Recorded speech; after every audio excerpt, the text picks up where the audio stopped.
it's Belle. Welcome back to my channel. Welcome back to a new video. I would normally have my monster with me, but on the way bringing everything up here, we're in the book room again, I dropped my monster and it spewed and got all over everything, including the tripod, because it fell and I think it broke a leg. It's not connected, it's just sitting up attached while it's leaning on itself, but spilled monster all over my new jeans, so we're off to a great start. So I wanted to do my favorites of 2022, and if you've seen last year, like I had some random number, because reading some, like I read 282 books, like there's so many more. Like I had a huge list and I had to keep narrowing it down, and there's so many I had that I wanted to include, and I hate not including them, but it would have been like my 100 favorites. So, but I did notice there were a lot of series, so what I decided to do was do the video first of some of my new series that I read, and this is 12 of the series that I read in 2022 that became new favorites.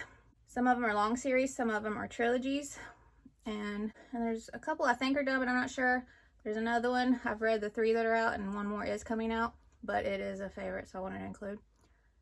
And then so the next favorite video will be favorites, like solo reads, even if they are like a series continuation. It's like book 3 or 4 from a series or something like that, but they'll be my favorite reads.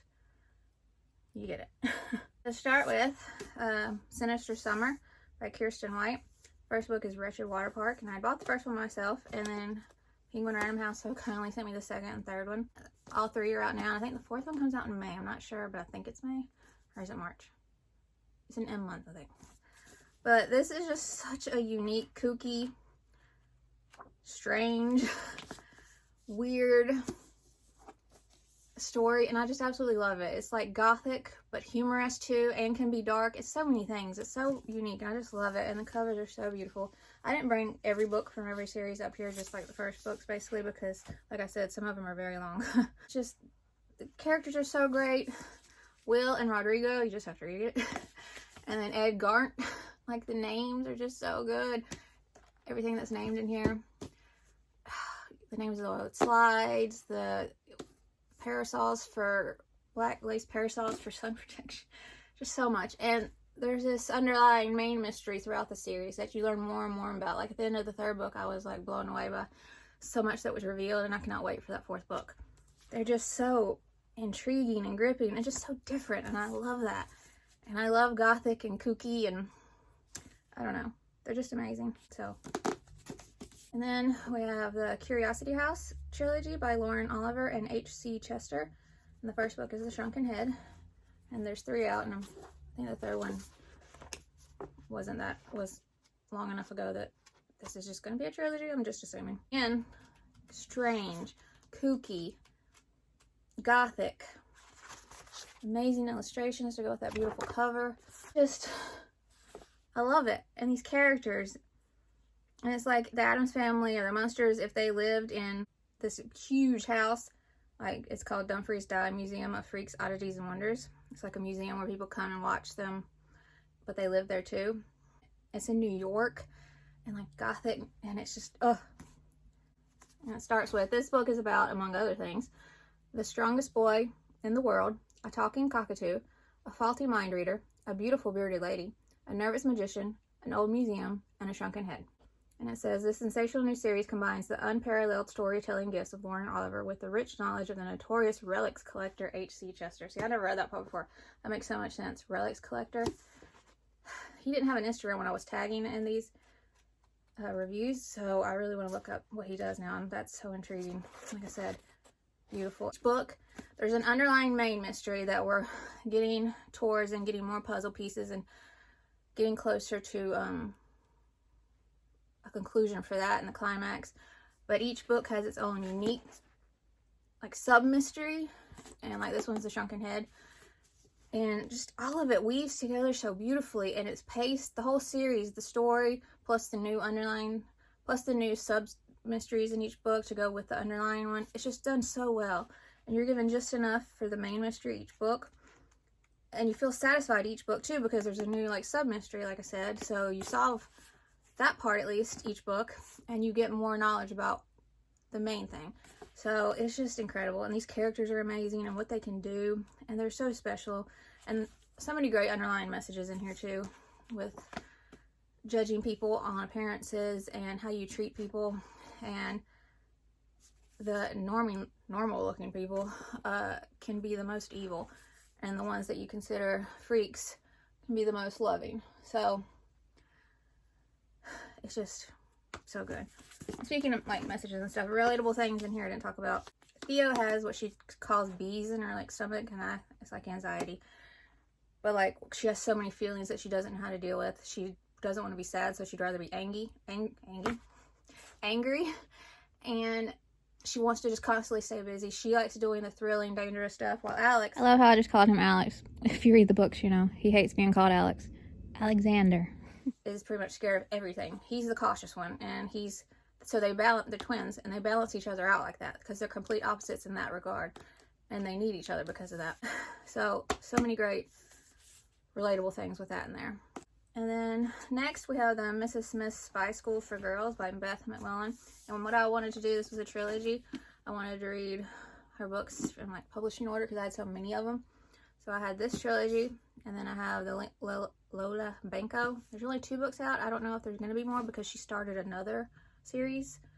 So I read this 3, the 2 Lola Banco, which I also loved, but I was just trying to pick a favorite of them all, so I picked this one. And then Secrets of the Storm is the next one, and the second book, and that one comes out in March, I think. But I love them all. She definitely should be a favorite author now because I loved all of them. She's just a great storyteller. This is the second book just because the first book, because I'm so behind on reviews, even though I think I've done 12 in the last few days, only like 70 to go. I have piles, and especially with my OCD, I can't get them out of order. I have to do them in the order I read them. So it's in a stack, and I'm scared if I undo it, I'll forget where. So the first book is just called what the name of the series is, Mrs. Smith's Spy School for Girls, and that's the picture of the first book. This is just the second book, Power Play. But this was such a unique story too, like the Spy Squirrel, like the secret Spy School, and everything they do each book, and what we uncover, like Abby's backstory, her mom's backstory, the school's backstory, the dean of the school, and just everything we learn, the friends she makes there, and the team they make. Oh, so incredible. I love a good, even if it's like a new friend, it almost makes it better because you start with them from the beginning of their friendship through the series, and it grows stronger. Your love for them and their friendship goes stronger as their own love for their friendship does. And as they grow to know each other more and trust each other more, that bond grows and that teamwork gets even stronger. And they make such a great team, her and her friends. There's 2 other girls, and they're each so different, but each bring so much to the table. And they weren't even part of the spy part. So it's just crazy to think when you don't include everybody. Everybody has talents. So, and then this boy who's like a tech genius, gadget genius.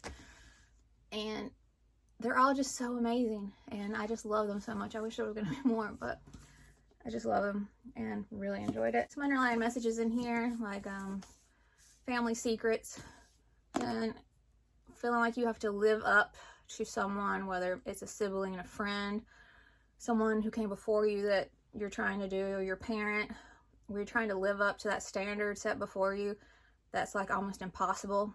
So great messages with that, and friendship. And next I read the Agatha Oddly trilogy by Lena Jones. I really hope they put more middle grade out because this was so phenomenal. It's like middle grade detective mystery, which I love. And Agatha is amazing. Agatha, her mom had named her for Agatha Christie, so of course. She discovers a secret key in this whole new secret side of London that is perfect for her. And things to do with her mom. And for her, the mystery of her mom's passing is the main mystery throughout the books that she's working towards. And like the other one, each book has its own underlying mystery that you're solving. And she has her friends. And there's a really great story about a bully in here, and you learn from the bully side and see their perspective. There's no excuse to bully, and they say that, and how a bully can become a friend. And it's so refreshing to see that kids can change and see that they're doing wrong. And most of the times when they're acting like that and trying to fit in with a certain group, they're not even being who they really are because they think they'll be made fun of, and so they change to fit into with their bullying clique. But so that was awesome. And then her guy friend in here, they're just so cute. They're such a great team, all 3 of them. And it's just so unique. And then the mystery of her mom, the secret stuff she finds out about, where she lives in Hyde Park is so cozy. Her room sounds amazing. And she has all these disguises too. So good. Just great underlying messages, like dealing with loss of a parent, friendships, like I said, the bullying aspects, and also trying to, it's not a big of a live up to a parent in here. She doesn't feel like that much pressure, but there is she's wanting to be someone her mom would be proud of. She wants to follow in certain footsteps, and it's just such a great story. The third book had recently come out, and it was a while between book 2 and book 3, I think, because I didn't know there was even going to be a third book. I thought it was just a duology because it had been so long. So I don't know if there'll be more. I would love if there are more, but I haven't heard anything. So a trilogy for now. Spirit Hunters by Ellen O.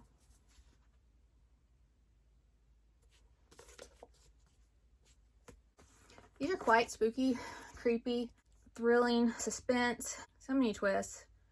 But it's also full of so much heart, and certain pages written differently, and it's a journal entry number 1 to Harper's stupid DC journal, because that's where they move, is DC. And her therapist thinks it would help her regain her memories, so she writes journal entries throughout. I love that. It added so much, so you get to see a backstory too, and you get to regain those memories with her as she does. Shamini, really, like, her older sister is angry a lot and blames Harper for them having to move, and blames her for like everything basically, and Harper doesn't understand why, because she doesn't remember a lot, and she feels like she's missing something, and it's so creepy. The backstory of this house, the ghosts, even her own family and her grandma, and there's great cultural aspects, including like her mom and her grandma. I can't remember her dad because he's not, he's in here a lot, but we talk more about Harper's mom and Harper's mom's mom, so her grandma, are Korean, but they embrace it totally differently. Her mom is more not in the old ways and the beliefs and embracing her heritage, and her grandma believes in the impossible and the old ways and has so much wisdom from everything she's encountered in the paranormal in her life, and it made her daughter, Harper's mom, distance herself from her, especially after whatever happened in the past that Harper can't remember. So there's two sides to that, and Harper misses her grandma, so there's that underlying, there's those great lessons in here, because it hurts the kids too. Like, okay, you don't want to talk to your mom, but that's their grandma, and they miss her, and they constantly ask, but she thinks she's a bad influence because she believes things that she doesn't believe, and so it's hard. So that is a family thing that does happen, not the paranormal, I'm sure, but you know. And then Harper feeling like there's something wrong with her, something strange about her. She doesn't want to upset her family again. She knows she did something, but she can't remember. So she was accused of something, but she doesn't remember doing it. She doesn't think she did it. And she doesn't want to upset her parents again. She doesn't want to worry them. She wants to be what she thinks they want her to be. And so not supporting and believing your kid, and to where she felt like she had to change and even forget so much, is a great message in here as well. So accepting who you are, accepting your loved ones for who they are, as long as they're not hurting themselves or anybody else. It's just so damaging. And so believing in who you are, loving who you are, and doing what's right. And just, there's just so many great messages in here, and family stuff, and then you just have the spooky aspect, and it's just thrilling. And like, I would have read this at a middle grade age, but I was watching Freddy Krueger like at 8 years old, so like I always say, I wouldn't give this to a middle grade person because I would have read it, but I also always say, no matter the book, whether it's this or this, I don't recommend age ranges because I don't have kids, and I'm not gonna tell you what age a kid should be to read when I don't have them. It just feels weird, just for me. So I'd say read it if you're worried about it being too scary, because you know your kid, every kid's different, and you know what you want them to read and not. But I loved it, and I immediately picked up the next book. And I love creepy middle grade, spooky middle grade, and this definitely delivered. And when it's a ghost story, you want it to be, and this was a good ghost story. It did not disappoint. And A Girl Called Justice by Elly Griffiths. And there are 4 books out. I don't know if there will be more, but there are 4 books out right now. And it's so good. I love my mystery detective middle grade. Boarding school, historical fiction, detective, murder. It's her first time out of school, and so she makes new friends who become great friends. She makes notes for the case in her journal. She's got that detective humor like they do, and great underlined messages. There's some bullying in here, not too severe. Just, you know, the typical in their dorm. I don't think they call it a dorm, but in their room that they share, her and the other girls that have the same room together. Of course, there's one girl, and she kind of rules the school too. And she's meaner because she's popular, and she doesn't like anybody different or weird. And different and weird to me is the best thing to be, so I'm not saying that as an insult, because I was different and weird, and I still am. And so is she, and she's amazing. And I think it's just because they don't understand it, and they're jealous of someone being able to be their true self and not care what anybody else thinks. And then there's the loss of the parent, and it hasn't been that long, and she's dealing with that still, and the grief is still strong. And then the absence of a parent, because I think her dad's grieving too, and he's a big time, he's an attorney, and he's so great. He's not even in here much, but I love him.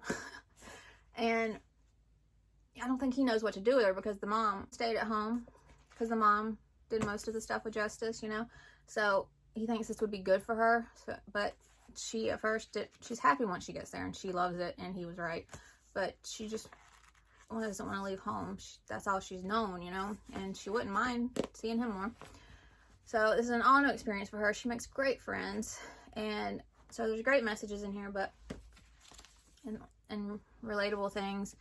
But Justice is such an amazing kid, and the friends she makes are amazing, and the stories just get better and better. And I love in the author's note, the author puts, Highbury House boarding school for the daughters of gentlefolk is entirely fictional. It is, however, loosely based on Heath House in Weybridge, the school attended by my mother, Sheila, in the 1930s. Like Justice, Sheila was brought up by her father, though he was an actor, not a lawyer, and she too heartily disliked boarding school. She missed her father, and matron told her off for talking about him too much. Sheila consoled herself by breaking as many school rules as she could and by reading detective novels. She also wrote some very exciting adventure stories, which often featured a schoolgirl heroine. Mom died in 2014, but in every sense, this is her book. And I just love that. That is so awesome. I know her mom would love these too. And then the Catmage Chronicles by Meryl Yourish. The author has sent me the series. There's 5 books in the series. The first one is Darkness Rising. And these just quickly became one of my all-time favorites. Like I said, I'm not going to say age range, but maybe upper middle grade, there's a lot of violence. So, but these are awesome. This first book, there is like, they come upon, so we don't see it happen, but a bunch of cat mages that have been killed. So, but we don't see it happen. And there is a death at the end to one of the characters. It's written so, like, it made me sad at the time, but after I thought about it, it had to happen for the rest of the series to unfold the way it did. And it's not so detailed that it upsets me. And while I did love the character, while I did like the character, I didn't grow to love them like I did the other characters. They were written in just enough to where I wasn't so attached that I was devastated. So, after the fact, it made more sense. I love Golden Eyes. I love Letson. Patches is so good. The villain in here, the human and cat mage alike are written so well and so evil. And then there's a bully nemesis to Andy, and his name is Taylor, and he's awful. But you get to see, in a sense, why he's awful too, and it doesn't make anything he does all right. But the author lets you see why he is this way. You get his side of it too, which I loved. But he's pretty awful. And this group of friends that help Andy, like there's this girl and then another character that comes along later, and then his best friend, this guy, they just make the best team. And then the cat mages, and then more people that come along later on. But so good. So much action, so much adventure and suspense, so much danger, and just in magic, and these cat mages. And the way it weaves together throughout the 5 books and comes together, it makes my brain hurt always when a series is like 5 books and it flows so well and comes and unravels at the perfect pace throughout the books, the main part of this mystery, or the main part of the story. And the way it all comes together, it just, I love it. And then Elizabeth Webster series, I think is what it's called, by William Lashner and Elizabeth Webster and the Court of Uncommon Pleas. Beautiful cover. Love the purple. I was blown away how much I love this. This writing style and writing in general is so superb. The way he writes and like the dry humor, it's just so my thing. I love it. Just not even the dialogue between the characters, which is so witty, dry, hilarious, and amazing, and the banter, but just the writing itself, like the narration, it's just phenomenal, and I just ate it up. I just flew through the series. And again, there's that main underlying thing that we work towards through all the books, but each one has its own thing. Like this one is the ghost and the poodle skirt that Henry needs help with, and Henry becomes a new friend, and him and I think her name's Natalie is her best friend, and Natalie is like amazing at this detective stuff and is just a force to be reckoned with on her own, and they make the best team. And then again, great relatable messages, fitting in at school, dealing with middle school in general. Later on about changes in friendships and if you can hang on to them, and just changes of being a kid in general, and the parent who's not in your life and you're just wondering why, like the father, she doesn't see much, and her mom doesn't tell her anything about him or what happened, really. She's very secretive about it. She even kept this law firm and her own grandfather from her, again, because she didn't agree and want her in this life, so she made the choice for her. So she missed all this time with her grandfather. Just so much. I just loved it. And the judge, even the judge, and the, I think it's an elk on the wall. It's just every little detail. The courtroom, where we go, the places we see, the things we see, every detail is so amazing in these. I just wish it would continue, but he needs to write more middle grade. These were phenomenal. I don't know if I said, but none of these are in order except maybe of like favorite to least, except maybe the last one or two. Yeah, the Tristan Strong Trilogy. Tristan Strong Punches a Hole in the Sky by Kwame Mbalia.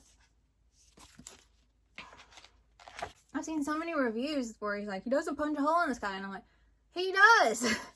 He punches the tree and it rips a hole in the sky above this mid-pass. So he hits the tree and his actions rip a hole in the sky. Like, it doesn't have to be technically, literally, like, because his actions did rip a hole in the sky.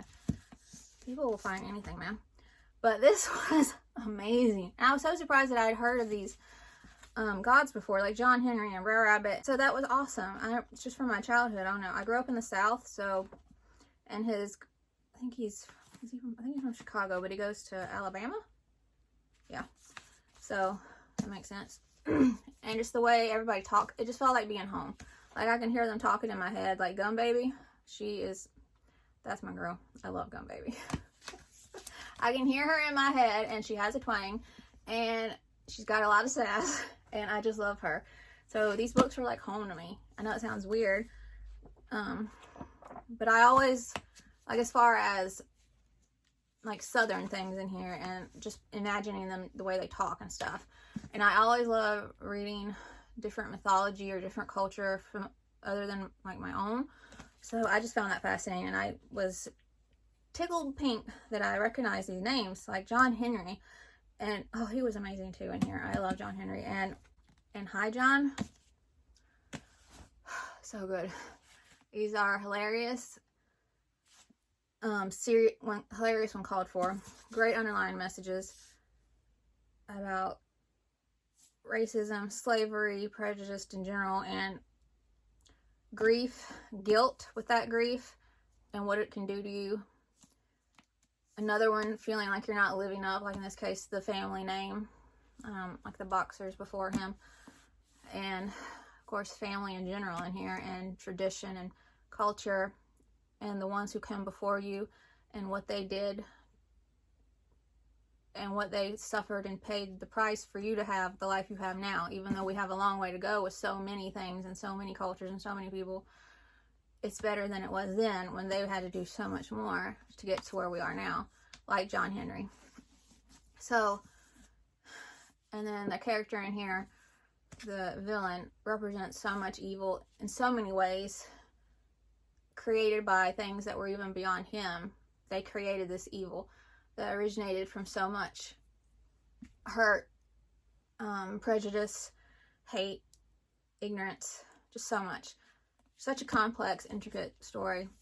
Very full of action.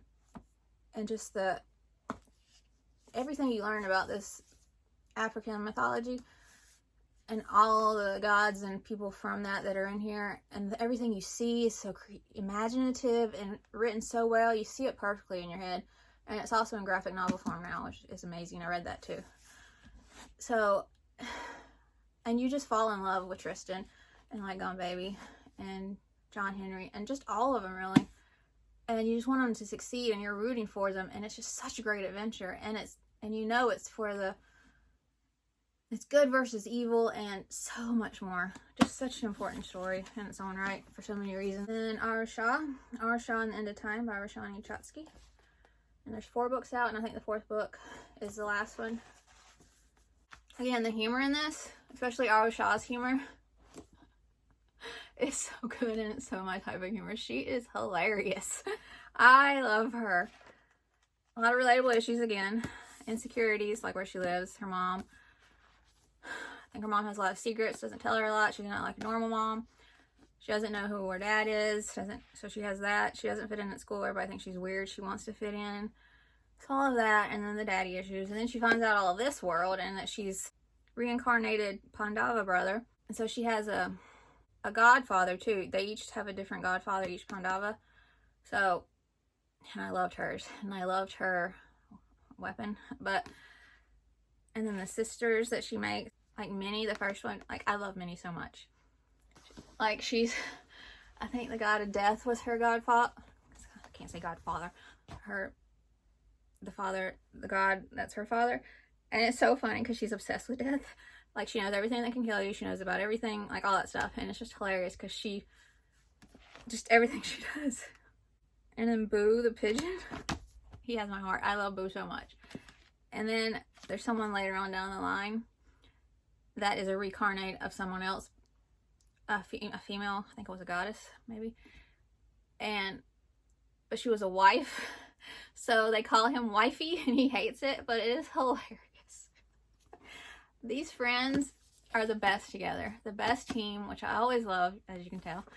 And the banter between them, the dialogue. Oh, and all of the, like, movie, TV, or music references. Especially from Aru. Oh, and how much she loves Home Depot. Like, she loves Home Depot. And I get it. Going back to Minnie and how the god of death is hers. She's obsessed with death, and she ends almost everything she talks about. Like, did you know you can get E. coli from salmon? It can kill you. She ends everything with, it can kill you. And like one of her movie things. Her feet weren't touching the ground anymore. She was floating, haloed by light. At that moment, she had the most absurd desire to do 2 things. 1, sing the Circle of Life song from The Lion King. 2, throw up. And there's this house. It's so awesome. I fell in love with that house. It's like its own being. These are just so good.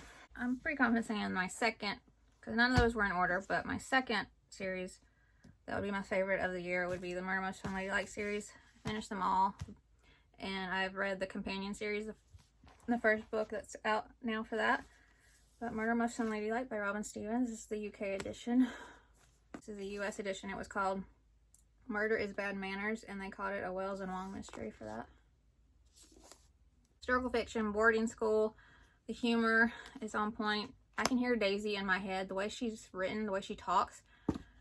She's just... there's nobody like her. And she grows a lot throughout the books. They both do. Hazel's more quiet and just does whatever Daisy says. And she grows more into herself and her voice. And Daisy learns to work with emotions she's not used to, that other people have. And think about more than just herself. And they become like the best of friends. And in the first book, there is like, it's like the 1930s. And Hazel, I think she's the only girl at the school that's not white. She's from Hong Kong. So there is things said and like prejudice because she's different than everybody else, especially in the 1930s. And they don't say it's wrong because they're the ones saying it. They're not going to be like, and by the way, this is wrong. But the way she writes, how it makes Hazel feel lets you know how wrong it is. You don't want to make someone feel that way. And it gets addressed more and more and more. But you know it's wrong by how the way Hazel feels about it. Like, it just kind of destroys her. And great messages about that, about not trying to change who you are to fit in with everybody else. Be proud of who you are, where you come from, and love it. And important lessons in friendship in here. And great humor, great mysteries. You go to a bunch of different locations throughout the series, and I love that. I loved when they went to Hong Kong especially. And they're just so good, and I just loved them. So I don't really go much on reviews. Like, read it for yourself and decide. Because what I found out when I was getting attacked for reading Harry Potter and liking it, a lot of those people are fine reading the Twilight books, which I love Twilight. I was reading them when they came out. But that's Native American stuff that happened in those books and the movies, and stuff with the author that was not right. But that's fine. That didn't get canceled.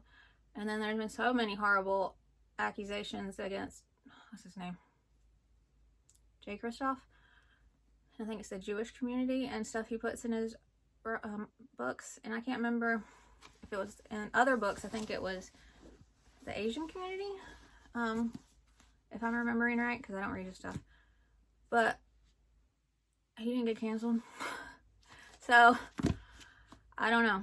Like, it's okay for some and not for others, even though in those instances, like the J. Kristoff and the Twilight stuff, actual things did happen that were wrong. So, I mean, wrong done in a way that was wrong to the community.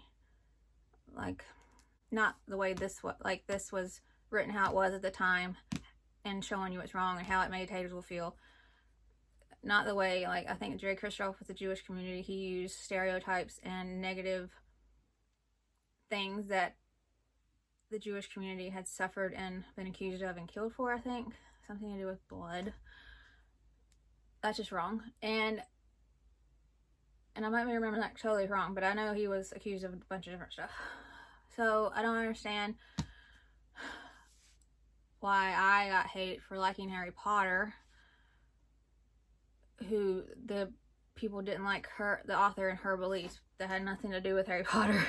Or this, that gets, there's so many reviews about the racist and the author racist, and I'm so confused because she's not condoned. Like, it's just, that's a whole other story. And then my favorite, and one of my very top all-new favorites, Keeper of the Lost Cities. I read all the books that are currently out except the one that just came out, and I need to read that soon. I think it's book 9. I think there's going to be 10 total. So, and this is the illustrated and annotated edition. And I loved it. This is how I read it, and I recommend reading it this way the first time. Again, a long series, but the author still makes it come together, and you get just enough each book, and you fall in love with these characters. These characters are so amazing. Especially Keith, Grady, and Adeline, and Dex. Oh yeah, this one. Just so amazing, especially Keith. So, and this whole other world, and everything going on there, the backstory between that and our world, the backstory of Sophie, her beginnings, just everything is so amazing. It's intricate, complex, thrilling story. Each character and everybody's abilities and everything about this world in general, it's just so good. I just ate it up. It's so good. So good. And they just get better and better. Like, so good. Alright, that's it for this video. And we're at an hour, so I'm probably going to go when I edit and cut out all the synopsis. So, because I don't even know what I was thinking reading them. So, if they look like anything you would like, look them up. But I don't want this to be an hour video. So, that was my 12 series in 2022 that I read that have become new favorites. And some top all-time favorites. So, I hope you enjoyed it. And I will have a favorites of 2022 singular book version coming soon. Have you read any of these? Did you like them? Did you not? Let me know in the comments. And I hope you enjoy the video. And if you would like to subscribe, I would love that if you'd like to. And I'll see you in my next video. Bye.